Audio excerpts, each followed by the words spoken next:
Welcome to the latest episode of Five on the Floor on the Five Reasons Sports Network. Thanks for joining us on your favorite podcast app, on Apple Podcasts, on Android, Spotify, or the Five Reasons YouTube channel. Also, make sure you subscribe to Off the Floor. That's our Discord server. It's a place to go for the most heat, information, conversation, and consternation. Check it out. The link is right here in the description. If you click on it, you'll bypass the Apple upcharge. You'll pay $2.99 a month. You can cancel at any time. Go back and forth during the year, during the higher points. So you're going to want to definitely be there during transaction season to get to know everybody at this moment. Check it out. Again, it's Off the Floor. Click on the link in the description. Also, check out the great sponsors of the Five Reasons Sports Network. Includes Prize Picks. Use the code 5FIVE. Put down $5. You get $50 to play right away. This is the official daily fantasy partner of the Five Reasons Sports Network. Five on the Floor, 305 guys, 303 yards per carry, and all of our other content. Again, use the code 5FIVE. It is legal in the state of Florida. So I know that it was not legal for about a couple months. They tweaked it. They worked it out with the legislators. They've been back now for about 5 months. So check it out. Prize Picks. Use the code 5FIVE. Put down 5. Get 50 to play right away. And now, today's episode. Mercy. Luxurious. Heat Nation. Yeah.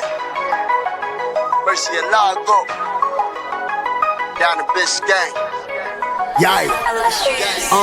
Five on the floor. Ride for my dogs. Where here's the thing. You can check the score. Hustle hard, couple scars. Wearing bubble frogs. Down to Biscayne. Kept the floor playing. Got it all band. Y'all seen the block. Stop with one hand. And Pat we trust, it's power have the guts. We're here to bring the heat, y'all can hang it up. Welcome to Five on the Floor, a daily insider show on the Miami Heat and the NBA, featuring Ethan Skolnick, Greg Sylvander, Alex Toledo, Brady Hawk, and others from the Five Reasons Sports Network. Also, make sure to subscribe to Off the Floor for the most heat anywhere.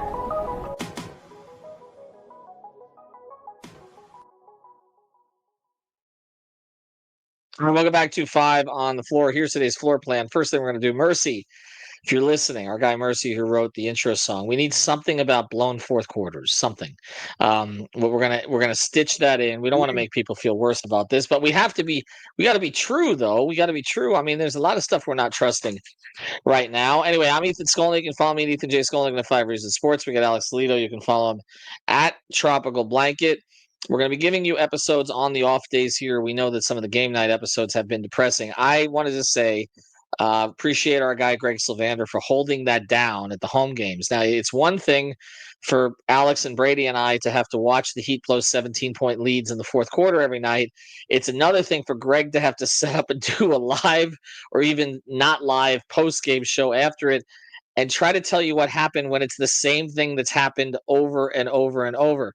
We will do an episode at some point on the 10 worst losses of the Heat season, although I really need to dig into that, Alex, before we get to today's topic. It's going to take some time. I think we need some antidepressants. I'm not with some other stuff. We've got a new sponsor, our friends over at Mood. That's going to work well for that as well. So I'm going to wait till that is delivered to me, and then we'll go through it. Today, though, we're going to talk about the future. Well, possibly. It's the past. It was the present. It's the future. It's the endless pursuit of Kevin Durant. And what we're going to get into here is whether or not our views of this have changed since the trade deadline, when there was a lot of speculation. It was more than speculation. The Heat inquired about Kevin Durant because Phoenix seemed willing to give him up. The Heat were in conversations with Golden State Warriors about Jimmy Butler. It became clear to them at that point that essentially the Warriors, for as much as they may love Jimmy now, and I think they've only lost one since they got him, the Warriors weren't really intent on keeping Jimmy Butler at the time if they got him. They were intent on flipping him to Phoenix for Kevin Durant. So if Kevin Durant was going to be available, well, then the Heat would inquire. And that didn't go very far because Matt Ishbia, the Suns owner, essentially asked for everything that the Heat have. At the time, I know we discussed this, Alex, Greg, you, me, Brady, the rest of our group. I think the majority of us were like, look, if you can get KD, you try to get KD, even though he's 37 years old and all the rest of this and hasn't been in the finals since he was with Golden State. But if you can get KD, you can get KD. You try to get KD. But what I want to get into today is how realistic is this? Because it's still out there. We're seeing the daily reports. Clearly, if Kevin wasn't upset with the Suns at the time, which it didn't seem like he was, it seemed like he wanted to stay there. He is now. Okay, it's that the whole idea of shopping him to a certain degree, including to a place in Golden State he really didn't want to go, has irked him. Okay. And he's not shy about his opinions. So that has changed a little bit. But the other thing I want to get into is with the way that this Heat team has struggled of late, do we feel the same way about actually going for KD? Because I guess the question becomes how much difference would even someone of his stature make to this current situation, this unnamed build that we have? So let me just go through some of the stats on KD, and then I'll get to your opinion on both of those things. The first thing is Kevin, to this point, has played 52 games. He's averaged 27 points, 6 rebounds, and 4 assists. If you think he slipped, I just want to tell you his career numbers are 27 points, 7 rebounds, and 4 assists. He's essentially putting up his career numbers. He's shooting 53% from the floor as opposed to 50% for his career, 41% from three as opposed to 39%. His effective field goal percentage as a result is higher. His other sort of raw numbers are the same or better than they've typically been. We talk a lot about LeBron's numbers not slipping. KD's numbers are not slipping. What has slipped has been the winning. They're not winning. The Suns are not winning. They put together this core of Booker, Beal, and Durant. We devoted a lot of time to Beal. Obviously, that hasn't worked out. But they are struggling just to kind of get to the play-in at this point. And the only reason they even have a chance is because Sacramento has changed what they've done, trading Fox over the course of the year, and firing their coach Mike Brown, and also Dallas has completely gutted their franchise until the end of time for reasons we don't really understand. And now Kyrie Irving is hurt along with Anthony Davis, so they're going to slip out of the plan. So let me ask you this question: at the time, Alex, were you in favor of the Heat going after KD, and what were you have been willing to give up?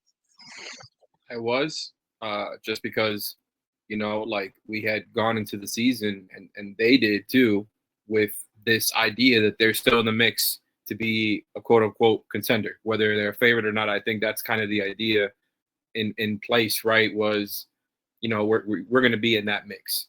And so definitely at the time I thought, well, if you're going to try to, remain in the mix, a good way of going about it would have been, going from Jimmy to KD.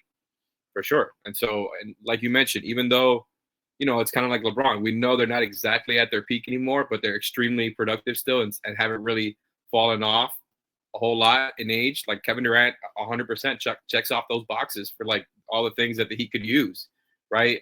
He's a guy who creates easy shots for himself at will, is obviously like a willing passer. Not that he's going to be the guy who runs all your plays for you and is the only playmaker, but is a capable playmaker, of course. Like we know what the guy could do and still does at a high level. And I just did a quick check on dunks and threes. The offensive estimated plus minus is still as elite as ever. And it was just funny looking at those numbers because he was like in the 99th percentile of offensive estimated plus minus for like 12 straight years. And then the last 2 seasons, he's in the 95th percentile. So he's still extremely elite, but not quite as extremely elite. So yeah, like right. The guy to his spots at will, he can still do all the things he used to. The only thing, of course, is he doesn't get to the rim as much as he used to when he was younger, and that's a natural thing with age and all the foot injuries he's had. And it doesn't really matter. He's still an extremely effective offensive player. And so I think if you want to go about like trying to get back to being in that mix, which they're obviously very far away from right now, like you've got some nice pieces, and I think Kevin Durant would be like a way to go about doing that for sure.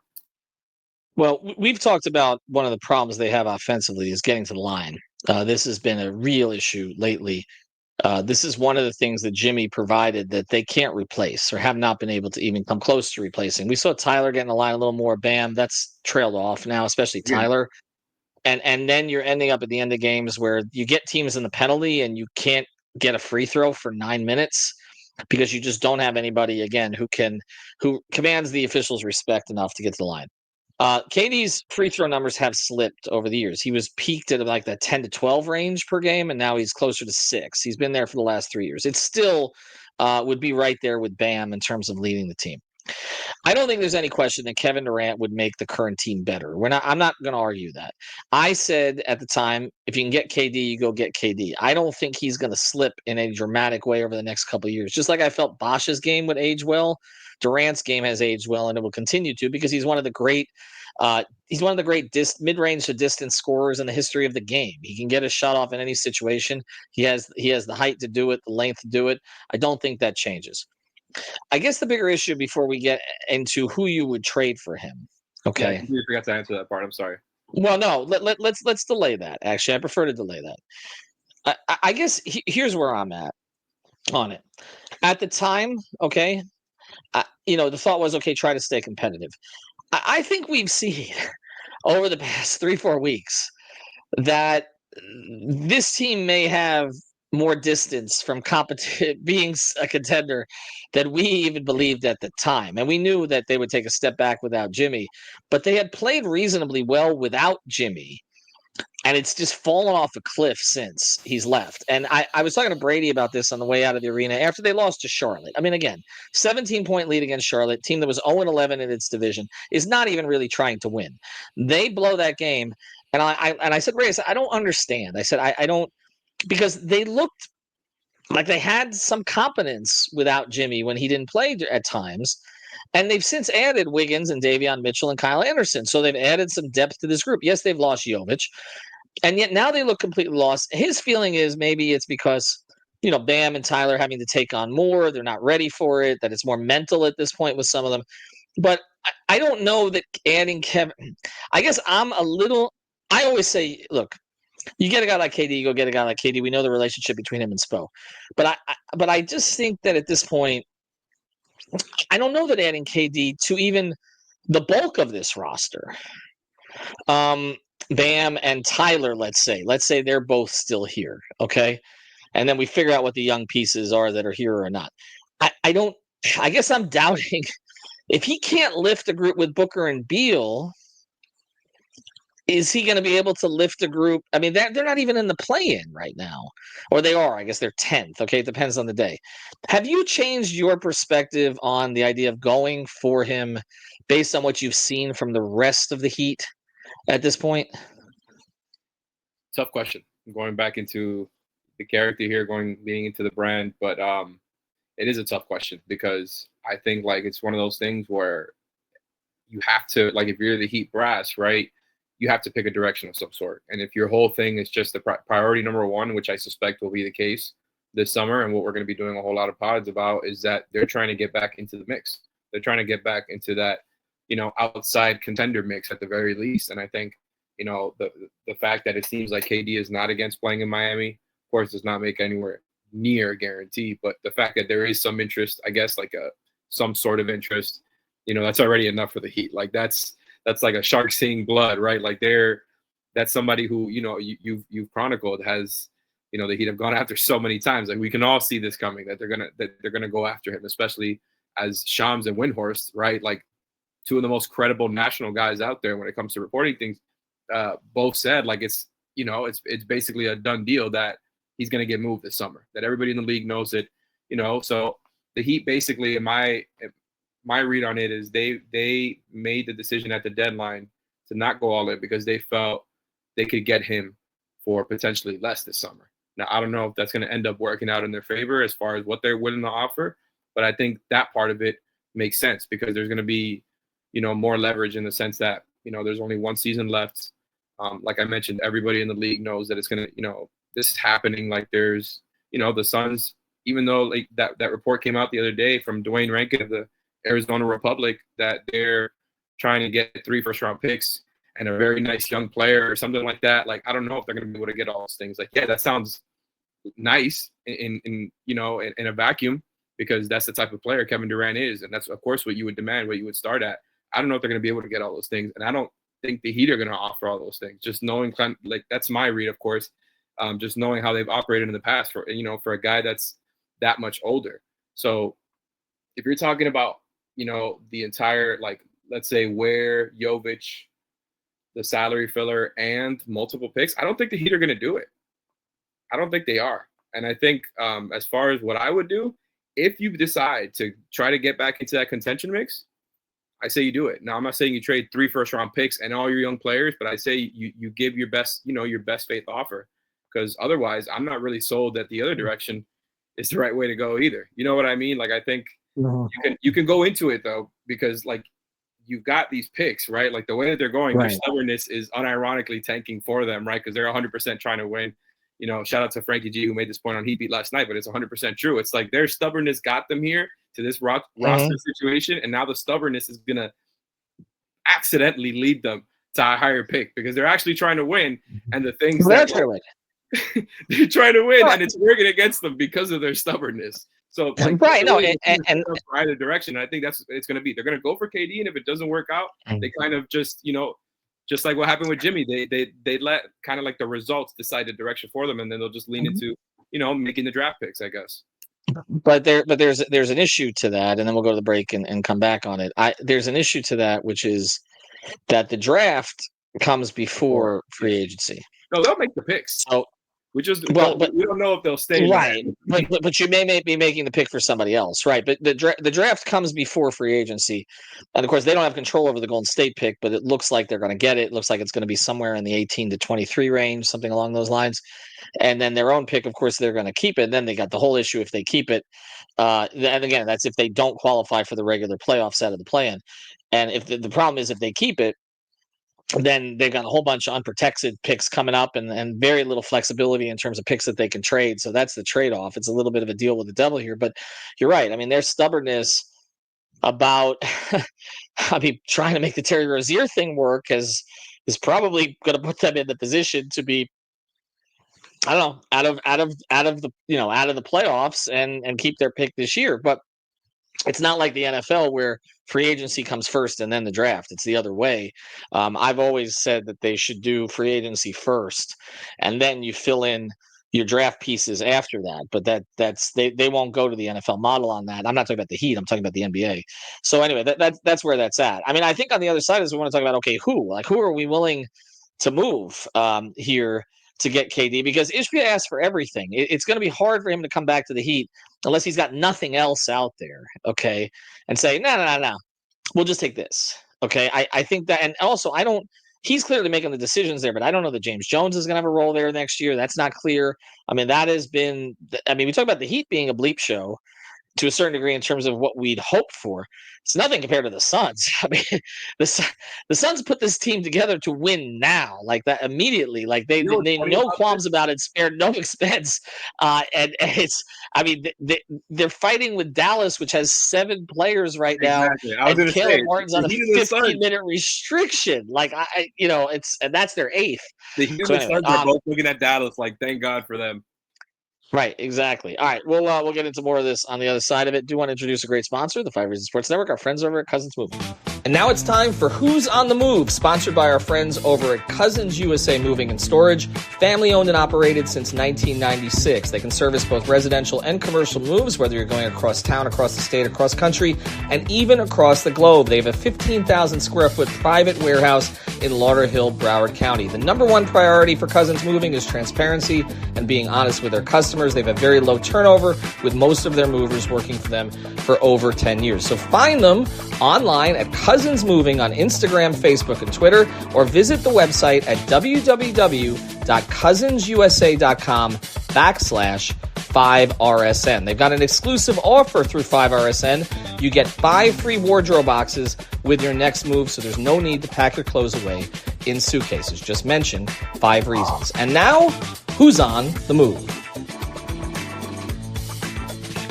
All right, welcome back. Oh, sorry. Screwed that up. Okay, welcome back to 5 on the floor. Well, who's on the move? This is appropriate. Again, check out our friends over at Cousins USA. So I saw one report today. I sent this to you. And again, people are just throwing stuff out. They're just trying to see what matches. You just see if the contracts match. This was one from Bleacher Report. Bleacher Report is, I'll just leave it there. They throw a lot of, they're back to throwing a lot of stuff out. They went through about 3 years where they were trying to hire experienced NBA writers, of which I was one. They're no longer doing that. So let's go through what they've got here. Hillel Ware, Terry Rozier, Duncan Robinson, who is on a partial guarantee, by the way, but I guess it would have to be guaranteed to trade him. So that would make him on the last year of his contract. And the pick from Golden State, not the Heat's own pick, but the pick from Golden State that, again, appears is going to vest this year. I would have to look to see if the money works, but I think it's close because Durant makes 51 this year, 55 next year. And then Rozier, 24, Duncan, 18, 19, Ware, the first rounder. I feel like we're in the ballpark there, right? I mean, you got the issue with the Suns, but they can't take in more than they give out. And they can't aggregate. So, right, right, exactly. Okay, so just off the face of it, because see, here's the thing: trading for KD was easier before. You had Jimmy's contract. Like whether it was moved directly to the Suns or as part of a three-way deal, you had Jimmy's contract, which matched Durant's. Like, so that was easier. Now you got to play with the numbers here a little bit. But let me just ask you from a talent perspective: would you do that? Who says no to that? I feel like Phoenix says no, right? Easily Phoenix. When you sent me that deal earlier, I looked at that and I thought that's the opposite of a tough question. Like obviously, whether you trade for KD or not is like a different conversation that we were having, right? But as far as like if you're going into the KD thing, that is a home run. So you're telling me that you get to keep Andrew Wiggins, you get to keep the Heat's first round pick this year, which is going to be like 10 spots better than the Warriors pick they're giving up, and of course the 2031, like that's not nothing, but that is a home run deal. You're keeping a lot there. You're keeping yourself real competitive. You get to keep Jovic and your other young guys. I think like my concern with trading for KD would be having to match that reported Suns price, because I think the Heat would not do that. Right. I think this is so far away from that, because I'm kind of thinking like they're going to ask for Wiggins and Duncan, not Terry and Duncan. Like, of course, they're going to try to remain competitive. The Suns are, even if they're moving on from KD, they're going to, and whatever they're going to try to do this summer, they're going to still try to, build around Booker most likely, unless they're going to move on from him too. And if that's the case, Wiggins is just a much better piece to have than Terry, and that's really the case no matter what. Honestly, Wiggins has an extra, but Wiggins has an extra year on his deal at $30 million, right? That you don't think that would dissuade them in any way? I mean, because Rozier, you're getting rid of the contract, and same with Duncan if you choose to. Yeah, but so essentially, one is it? One is a starter, and the other one is not even close. No, I get it, but you're talking about two expirings. So essentially, what you're trading is two expirings, one of whom you would play this year in Duncan, one of whom. Although, again, I don't know where the minutes would be with Booker and Beal, because I still don't think they're going to be able to move Beal. So, and then Ware becomes your center of the future, because they don't have that. They traded for Nick Richards, but they don't. Ware would establish himself as the primary center, and then you get the first round pick, which from Golden State. I would think they would want the Heat's first. Like you said, they would want the higher first. Ask for the Heat's first. They're going to ask for Wiggins. They're going to ask for multiple of your young players and multiple picks. That's like the Heat's dream deal right there. Okay. So then, because we're going to do a separate episode on Kel'el Ware, let me just ask you this, okay? Because I guess you're answering the question here. Kel'el Ware for you is not off the table, right? Not a deal for Kevin Durant. Yeah, I know, and I don't even mean it for it to sound like that. I'm not like in a hurry to trade Kel'el Ware. I just think it's one of those things where like it's a given that they're going to ask for your best young players, which I mean, in my opinion, are currently Ware and Jovic. Maybe they still have interest in Jaquez, and you know how well he plays on the West Coast. Maybe he gets a bump just going to play over in Phoenix. And of course, he still has upside. They've got Larson, but right now, Ware and Jovic just kind of feel like the guys who have stood out the most, and maybe the teams would be most interested in, given their age and what they've done. But yeah, I'm. It's not one of those things where like he's off the table, but I'm definitely not like in a hurry to trade him. I just think it would be kind of a given if you're trying to trade for KD. Maybe I'm wrong there. Maybe you don't have to, like based on the market, if other teams are not offering what Phoenix, wants. But I would guess that Wiggins, Ware, maybe Jovic, and multiple picks are out the door, along with Duncan as well. I'd be absolutely shocked if the Heat were able to move Terry in that deal and keep like more young players and picks. It just feels like that's maybe the best that the Heat can do.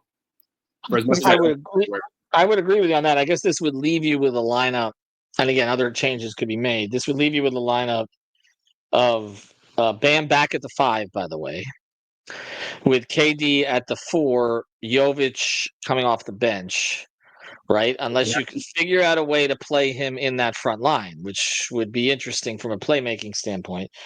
But you still have Wiggins, and you still have Hero. You could go Hero, Wiggins, Jovic, Maybe you throw Durant, a Davion in there. And Bam. Possibly. I mean, well, I think re-signing Davion would be a priority with this group because you would need a defensive, and I think they're going to get Davion at a reasonable price. I do. I think he's done enough to show he should be kept, but I don't think he's going to get a chance to do enough to show that he should be overpaid on the mind. He's a restricted free agent anyway. He's not unrestricted, so they have some control there. Yeah, I could see him going there. Okay, here's where I'm at. I do think, and I guess this will be the key question. We're gonna do another podcast somewhere. I think you do move Ware to get Durant if that's what it comes down to. I think it's moving Ware and multiple picks, which is not really an option for them at this stage. I would prefer to move. I would prefer to move Jaquez than Jovic. But if it comes to that, then I guess you could look at moving Jovic. To me, Larson at this point is a replacement player. Like we don't know what he is at this stage. The Heat's other young players don't register. Keyshawn Johnson can't get on the floor. We haven't. Josh Christopher's been bumped to another team at this point, and so we're really talking about where. I guess it comes down to this as we close this. I'm still in on the idea of them exploring this. I'm a little less in on the idea of them going all in on it, simply because I don't know.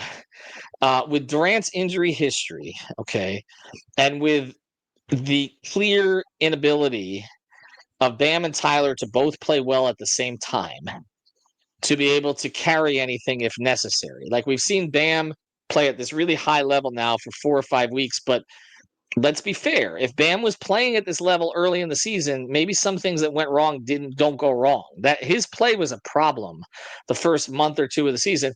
And now, honestly, Tyler's play, which carried them to a certain point, is a problem at this point of the season. We still have not seen the two of them come together in any way. I do not believe they've proven in any way, and I think this is obvious, that they're a 1A and a 1B on a top 4 seed in a conference. I don't see it. So Durant filling in as the one there, giving them, what we, some of the stuff that Jimmy gave, but obviously in a different way with more efficiency as a shooter, other things along those lines. Yes, that would allow them to fill into their natural slots. But he's also going to be 37 years old and he's going to miss time. And that's where. Yeah. So anyway, that's so want to thank our sponsors, Cousins USA. Go to cousinsusa.com/5RSN. And our friends over at Prize Picks, use the code FIVE.